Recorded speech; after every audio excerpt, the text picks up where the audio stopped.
My name's Beatrice Porter, I'm 35, and I'm a single mom doing my best to raise my 10-year-old son, Caleb. Nothing in the world could have prepared me for the kind of betrayal that unfolded during my niece's 7th birthday party at my parents' home in the quiet suburbs of Portland. Even now, I can still hear Caleb's muffled sobs echoing in my mind. I can still see the look on his little face, tear-streaked, bruised, and trembling, as he stood there with food smeared all over his clothes. His cherished baseball cards, the ones he'd spent years collecting, were ripped apart and scattered across the floor like trash. They called it a joke. My sister and her friend laughed like it was nothing, like my child's pain was their entertainment. "You're overreacting," they sneered. But I saw the terror in Caleb's eyes, the kind no kid should ever have to feel. This wasn't some innocent prank. It was cruel. Intentional. Designed to humiliate him, to crush his little spirit. My heart was pounding so hard I could barely breathe as it hit me. The people I trusted most in the world were the ones behind this. Every word they spoke cut through me like glass, years of family tension slamming into me all at once. I stood there, fists clenched, realizing I had to face an awful truth, no matter how much it hurt. What kind of family does that to a child? And how far would you go to protect the person you love most? Stay with me, because this story only gets darker, and it's also about how I found the strength to fight back. Have you ever had to stand up to your own family to protect someone you love? If so, tell me your story in the comments. I promise, I'll read every single one. Being a single mom has never been easy, but raising Caleb is my greatest pride. At 35, I've spent years rebuilding a life for the two of us after my divorce from Mark, Caleb's father.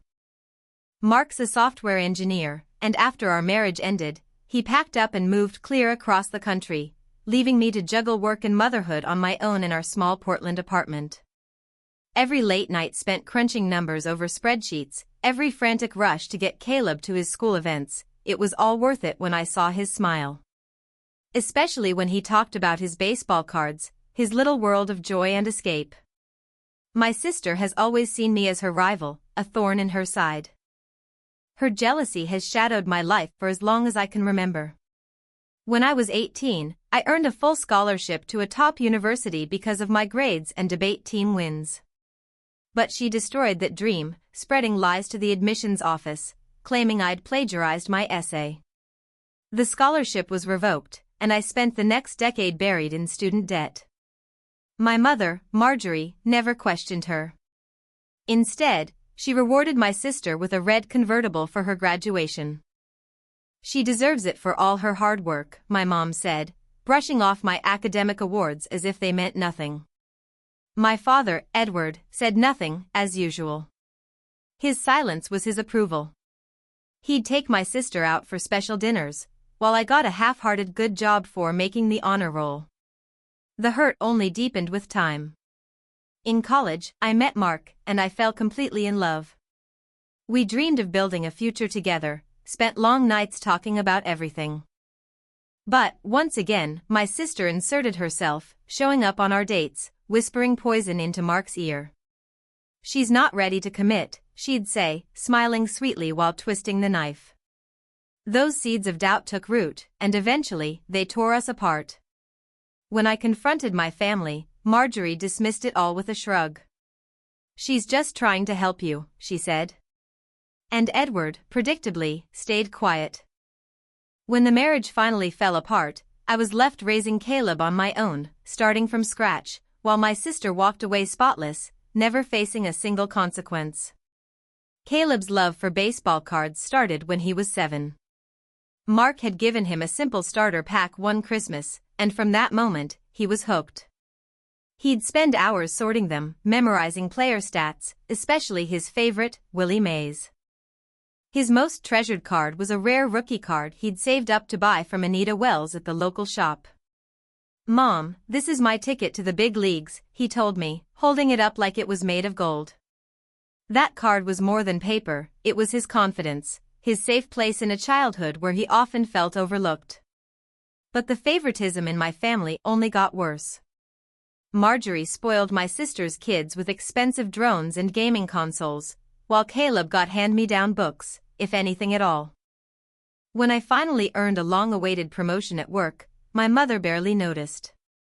Instead, she gushed about my sister's brief real estate stint. "She's got such natural business talent," Edward added, not even acknowledging my achievement. It wasn't neglect, it was intentional. A choice. A cruel pattern meant to raise her up while cutting me down. I tried to bury the resentment, to keep some version of family life for Caleb's sake. I wanted him to have cousins, grandparents, to feel some sense of belonging, even if it came with pain. But every visit was like walking on broken glass. My sister's smug smiles, my mother's comparisons, my father's silence, they all chipped away at me. Still, Caleb's excitement about playing with his cousins kept me coming back. I convinced myself I could take the emotional blows and shield him from the worst of it. I was wrong. Before my niece Sophie's birthday party, Caleb and I picked out a gift together, a small baseball playset he wrapped himself in our tiny living room. His little fingers struggled with the tape, but his eyes shone with pride. "She's gonna love it, Mom," he said, beaming. I smiled, trying to hide the tightness in my chest. Family gatherings at my parents' house always meant facing my sister, and that was never easy. I wanted so badly for Caleb to have just one happy, normal day with his cousins. But deep down, I knew how it would go. I glanced at the gift again, a modest playset we'd scraped together to afford, and I already knew my mother would compare it to whatever expensive toy my sister brought. Caleb, sweetly oblivious, bounced with excitement. "Can I bring my baseball cards to show them?" he asked, hugging his binder close to his chest. Those cards were his world. Each one held a piece of his heart. I hesitated. Something deep inside told me to tell Caleb no, to leave those cards safely at home. But then I saw his pleading eyes, that spark of excitement I could never resist. "All right," I said finally, my voice sharper than I meant. "But keep them with you at all times, okay?" Caleb nodded eagerly, clutching his backpack like a promise. A few days earlier, I'd gotten a text from my sister. "There's something special planned for the party. Don't miss it." The words hit me like a warning, sharp and deliberate. And just the week before, I'd overheard her whispering on the phone with Lydia, her closest friend. Their voices were low, conspiratorial. "It'll be unforgettable," my sister said, followed by laughter so icy it sent a chill crawling up my neck. I tried to convince myself I was being paranoid, that she was just fishing for attention again. But that uneasy feeling wouldn't let go. It lingered in my gut, quiet but heavy, like a storm waiting to break. The morning of the party, as Caleb and I packed up, I kept glancing at him, watching how carefully he slid his binder of cards into his backpack. "Are you sure you want to bring them?" I asked again, hoping he'd change his mind. "Of course, Mom. My cousins will think they're awesome," he said, grinning from ear to ear. I swallowed my fear, unwilling to dull his excitement. On the drive to my parents' house, Caleb's voice filled the car as he rambled about his favorite players. His words sparkled with joy, but beneath them, the knot in my stomach only tightened. My sister's message kept replaying in my head, that smug tone like a drumbeat. What was she planning? And why did I have this sinking feeling that whatever it was, it involved my son? When we arrived at my parents' place in the Portland suburbs, the backyard buzzed with laughter and chatter. Balloons swayed in the breeze, kids shrieked on the swings, and the smell of grilled burgers hung in the air. Yet, even with the cheerful noise, my nerves wouldn't settle. Then I saw her. My sister, strutting in like she owned the place, Lydia trailing close behind.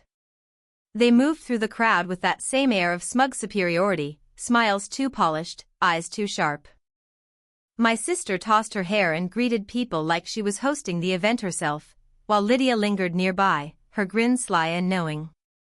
I kept Caleb close, his small hand gripping mine, his backpack bouncing lightly against his shoulder. But the moment he spotted his cousins, his excitement won out.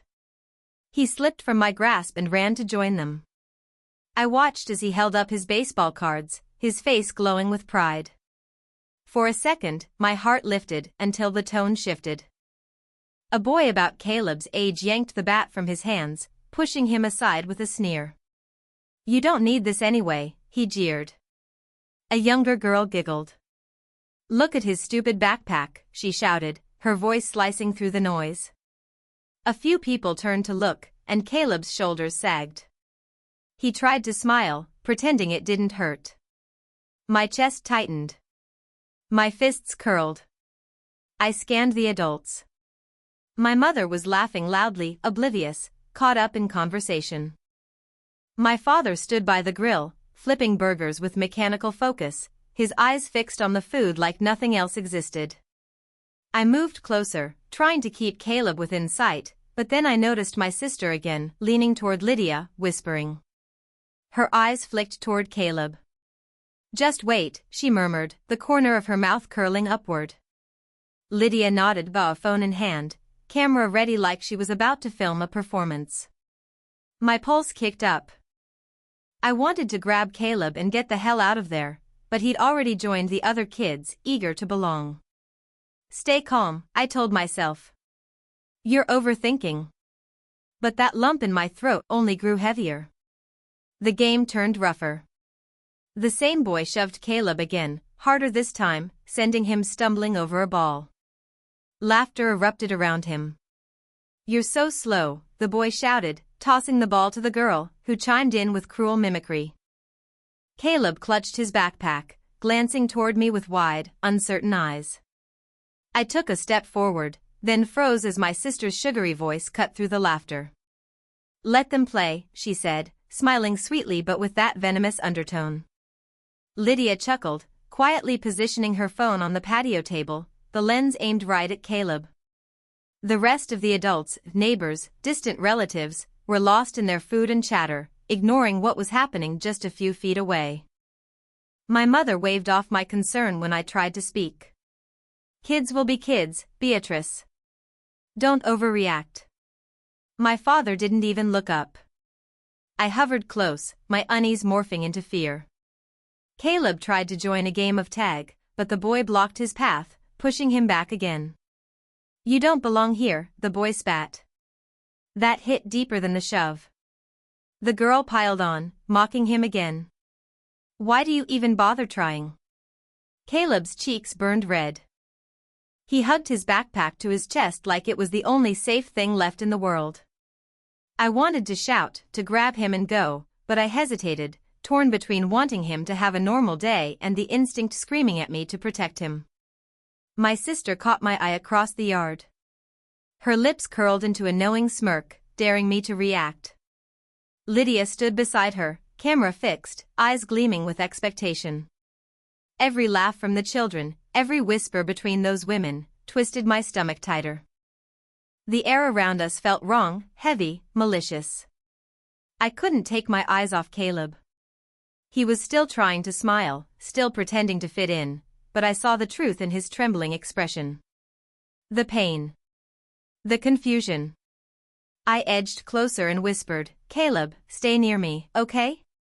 He nodded, but before I could reach him, his cousins pulled him back into their cruel little circle, their laughter slicing through the air like broken glass.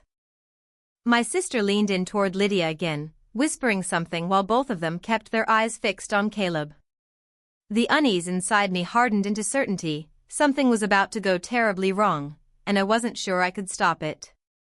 A strangled sob came from the little tent at the far end of the yard. The sound cut through the party noise like a blade, sharp and desperate. My heart lurched. I ran across the lawn, the laughter of relatives fading behind me, my pulse thundering in my ears.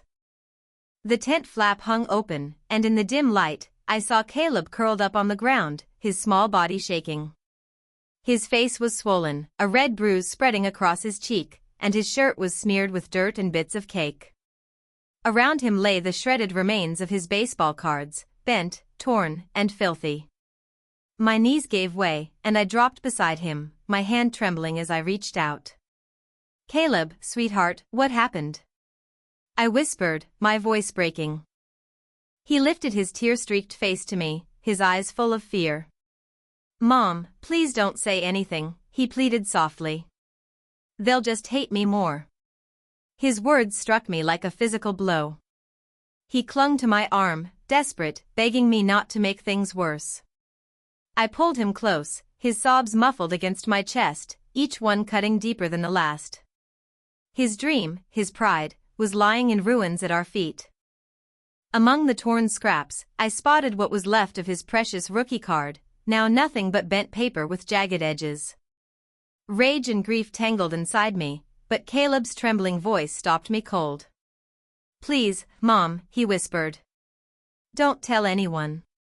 They'll just make it worse." That fear in his voice, it was the sound of a child who'd learned that kindness didn't live here. I brushed his hair gently and murmured, "I'm here, honey. You're safe now." Then I heard it, mocking laughter, sharp and cruel, coming from just outside the tent. My sister stood there, arms crossed, a smug smile spreading across her face. Lydia was beside her, holding her phone up, the red recording light blinking. "What a performance," my sister sneered. "Didn't think he'd cry that hard." Lydia laughed, angling her phone to capture everything, her eyes bright with amusement. My blood boiled. I jumped to my feet, positioning myself between them and Caleb. "What did you do?" I demanded, my voice shaking with anger. My sister rolled her eyes. "Oh, relax, Beatrice. It was just a game. Kids get carried away sometimes." "A game?" I snapped, my voice rising. "He's hurt, and his cards are destroyed." She smirked, indifferent, her tone dripping with arrogance. Lydia kept recording, her laughter blending with my sister's. I took a step forward, trembling. "This isn't a game," I said through clenched teeth.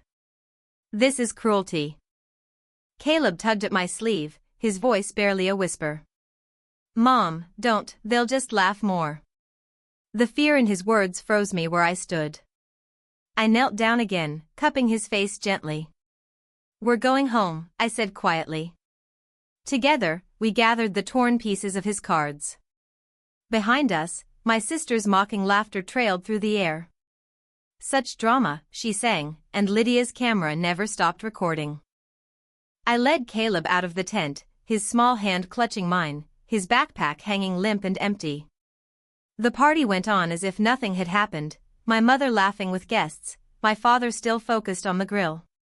Not one of them saw what had just taken place. I held Caleb close, my thoughts spinning. This wasn't harmless teasing, it was something deliberate, malicious. And I knew it wasn't the end. Rage pushed me forward. I turned and strode straight toward my sister. Caleb's hand trembled in mine, his tear-streaked face burned into my mind. The laughter still echoed behind us.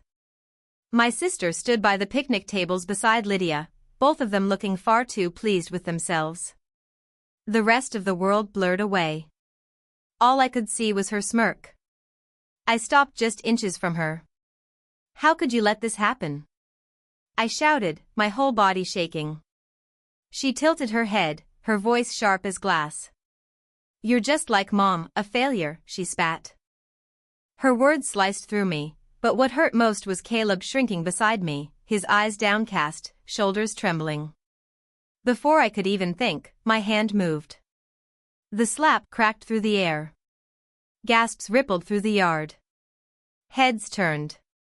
I didn't care. My sister's head jerked sideways, shock flashing across her face. Lydia recoiled, holding her phone higher, the red light still blinking. "You've crossed the line," I said quietly, each word steady, deliberate. Caleb clung tighter to me, his small body pressed against mine, but I stood firm. My sister recovered quickly, her smirk returning. "Always so dramatic," she scoffed, rubbing her cheek, but I caught it, a flicker of uncertainty in her eyes. Then my mother appeared, storming through the crowd, her face twisted with fury. "Beatrice, what on earth is wrong with you?" she snapped, her voice sharp and cold. Her gaze fell on Caleb, and her expression turned cruel. "This is about that unwanted child again, isn't it?" Always causing trouble. Each word cut like a knife. Caleb gasped, gripping my hand so tight it hurt. I pulled him close, my voice trembling but strong. "Don't you dare call him that," I said, fire rising in my chest. "He's my son, and he deserves better than your cruelty." My mother's eyes widened, but she didn't back down. Her arms crossed, her face set in stone, as if daring me to defy her. My father stayed by the grill, silent as ever. His quiet wasn't neutral, it was judgment. The soft murmurs of guests filled the air, but all I could see was Caleb's frightened face and the fire building in my chest. Lydia still had her phone raised, that smug grin stretching wider, as if she was filming a show for her own amusement. I turned toward her, my voice sharp enough to cut through the crowd. "Hand over that video," I warned, "or you'll regret it." Her smile faltered, but she held her phone tighter, refusing to move. My hands shook as I pulled out my own phone, snapping photo after photo, Caleb's bruised cheek, his dirty, torn shirt, the scratches on his arms. "This will be evidence," I said, meeting Lydia's gaze head-on. My sister laughed coldly. "You're only making a fool of yourself," she said with a dismissive wave. I ignored her. I'd had enough of their games. I knelt beside Caleb and whispered softly, "Let's go home, sweetheart." He nodded, pale but trusting. I guided him through the crowd, ignoring the stares and the whispers that followed. Behind me, my sister's voice rose, taunting. "Run away, Beatrice." Just like always. I didn't look back. In the car, I buckled Caleb in. He held his empty backpack close, hugging it like something precious. My heart clenched as I took a few more photos of his injuries, each bruise a mark I swore they'd answer for. Once I started the engine, I dialed Allison, my lawyer. She picked up almost immediately, her voice calm but alert. "Beatrice? What happened?" I glanced in the rearview mirror at Caleb, his head bowed, quiet. "They hurt him," I said, my voice shaking. "My sister and Lydia, they let it happen. Maybe even planned it. I have photos. And Lydia has a video." Allison's tone hardened. "Send me everything. The photos, the video, anything that proves it. I'll start preparing the case right away." "I'm taking him to the doctor first," I said firmly. "They're not getting away with this." After we hung up, Caleb's small voice came from the back seat. "Mom, are we going to be okay?" I reached back and squeezed his hand. "We're going to be better than okay, baby. They're going to pay for what they did." As I drove away, the glow of the party lights faded in the mirror, but my resolve only burned brighter. The photos, and that video, would bring justice for my son. The next morning, there was a knock at my door. Marjorie stood there, holding a neatly wrapped gift box. Her usual poise was gone, she looked pale, uncertain. "Beatrice, can we talk?" she asked softly, holding the box out like a peace offering. I blocked the doorway. Caleb hovered behind me, his eyes wary. The memory of her words, that unwanted child, still burned in my mind. "There's nothing to talk about," I said coldly. "You already made your choice." Her eyes widened, but I didn't give her a chance to respond. I shut the door, my heart pounding. A strange mix of pride and grief welled up inside me. Caleb's safety came first, no apology could undo what she'd said. A few days later, the story broke. Someone from the party, someone tired of my sister's arrogance, had leaked the video online. The clip showed everything: Lydia recording, my sister laughing, Marjorie in the background smirking while Caleb sobbed. It spread like wildfire. Social media erupted, tearing apart the carefully polished image of the perfect real estate agent. Clients pulled out. Friends distanced themselves. My sister's reputation crumbled overnight. Allison moved fast. She filed a lawsuit for assault and emotional distress, using the photos I'd taken and the leaked video as evidence. Voicemails from Marjorie flooded in, pleading, apologizing, but I deleted them all without listening. Justice was finally within reach. My focus turned entirely to Caleb. The bruises faded, but his silence worried me. I brought him to Dr. Melissa, a child psychologist. She was gentle, patient, helping him find the words for what he felt. One day, he whispered, "I think if I stay quiet, people will like me more." The ache in my chest was unbearable. I squeezed his hand and promised, "You'll never have to stay quiet again, sweetheart." Not ever. At home, we built new routines. Mark, my ex-husband, started calling Caleb every night, teaching him baseball drills over the phone. Caleb's eyes lit up again, that spark of joy returning little by little. Our friends David and Laura took us in like family. David brought Caleb to the batting cages, cheering with every swing, while Laura invited us for dinners that filled our small apartment with warmth and laughter. One evening, Caleb was telling David about a new pitcher he admired, his voice alive again, full of energy. Watching him, I felt hope blooming in my chest for the first time in months.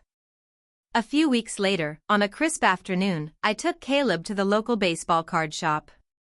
His eyes widened as he looked at the shelves of shiny packs and colorful cards. "Mom, can we get this one?" he asked, holding up a pack with a rookie card inside. I smiled and placed the money on the counter. "You deserve it, sweetheart," I said, ruffling his hair. As we walked out, he hugged the pack to his chest, his steps light, his smile bright. It felt like the weight of the past had finally started to lift. Dr. Melissa continued to guide him through therapy. "He's remarkably resilient," she told me one afternoon. "But your love is what anchors him." So I gave him everything I could: bedtime stories, school games, quiet talks about his fears. Mark even joined one of the sessions, and I could see how much it meant to Caleb. Slowly, their bond began to heal. David and Laura later organized a picnic where Caleb ran and played with other kids. His laughter rang out clear and free, no longer cautious, no longer afraid. Meanwhile, my sister's world was falling apart. The lawsuit pressed forward, and Allison made sure every detail was accounted for. The viral video had destroyed Marjorie's social reputation, her name now synonymous with cruelty and shame. Marjorie tried to call me once. Her voice shook on the voicemail, but I didn't listen. I was done. I had no space left for pity or second chances. All that mattered now was Caleb, our small, growing life surrounded by real friends and steady love. Weeks passed, and I began to see something I hadn't seen in a long time: Caleb's smile. It came easily again, bright and full of life. He'd chatter non-stop about baseball, his voice filling our apartment like sunlight. He even taped a new card to his bedroom wall, saying it marked a new beginning. One night, as he slept peacefully, I stood by his bed watching the calm on his face. A quiet strength bloomed inside me. We were healing, together. The shadows of that terrible day were finally fading.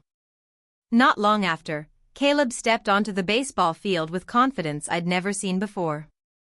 His glove fit perfectly around his hand, his stance steady and proud. The crowd's cheers roared in the background, but he was focused, eyes shining with determination. From the bleachers, I felt my heart swell with pride. My son had come so far. The fear and pain that once dimmed his spirit were gone. When the lawsuit finally concluded, Allison presented every piece of evidence: the photos, the video, and the truth was undeniable. The judge ruled in our favor, issuing a restraining order that forbade my sister from contacting me or Caleb. Her reputation, already in ruins after the video, collapsed completely. The career she once flaunted vanished overnight, leaving her alone in the wreckage she'd created. I didn't feel triumph, only peace. Justice had been served, not through revenge, but through truth. I blocked Marjorie's number. The calls stopped soon after, and her attempts at apology faded into silence. The voicemails she left were never opened. I owed her nothing, not after what she'd done to Caleb. Blood no longer defined my family. Love did. Mark, Laura, and David became our anchors, the people who showed up, who stayed. Day by day, Caleb's confidence grew. At school, he made the baseball team, earning his place through pure effort. His coach praised his focus, his teammates chanted his name. One sunny afternoon, Mark pitched to him during practice. "You've got real talent, kid," Mark said, grinning proudly. Caleb laughed, a free, joyous sound that echoed across the field. Watching them, I realized that moments like this were what truly healed us: faith, encouragement, and love. Laura and David stayed constant as ever. Laura baked the cookies Caleb adored, their scent filling our home with warmth. David shared stories from his childhood, sparking dreams and laughter that reached deep into Caleb's heart. At a team cookout, Caleb ran across the grass, surrounded by friends and laughter. I watched quietly, gratitude swelling inside me. These weren't just friends, they were family. The kind you choose. The kind that stays. One evening, Caleb sat at the kitchen table, carefully arranging his baseball cards in perfect rows. "Mom," he said, looking up with a small smile, "I'm glad we have each other." I knelt beside him, resting a hand on his shoulder. "Me too, sweetheart," I whispered. Family isn't about who you're born to, it's about who protects you, who lifts you up. He nodded, understanding far beyond his years. That night, when I tucked him in, he hugged me tight, an embrace full of trust and quiet love. I held him, knowing I'd never let anything break that bond again. The legal victory had finally closed the darkest chapter of our lives. The video that once captured Caleb's pain had become the very thing that ensured his safety. Marjorie's cruelty had taught me a painful truth: family isn't defined by blood, it's defined by love and loyalty. Caleb's baseball season carried on, and I was there at every game, cheering until my voice grew hoarse. Mark shouted encouragement beside me, and Laura passed out her famous cookies to the kids, her laughter mingling with the crowd. One afternoon, Caleb hit a double. His teammates swarmed him, cheering his name. I clapped until my hands ached, smiling so wide it hurt.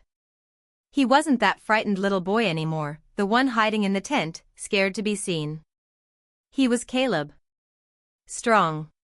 Fearless. Loved. Looking back, I realized that the pain of that day hadn't destroyed us, it had forged us. It made us stronger, closer, unbreakable. Caleb had learned that his worth was never something others could decide. And I had learned to let go of those who only knew how to wound. Together, we had built something lasting, a family made of love, choice, and courage. As the sun dipped low over the baseball field, Caleb turned and waved, his glove raised high. I waved back, my heart overflowing.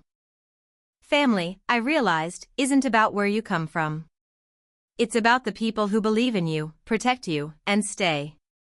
And at last, we had found ours.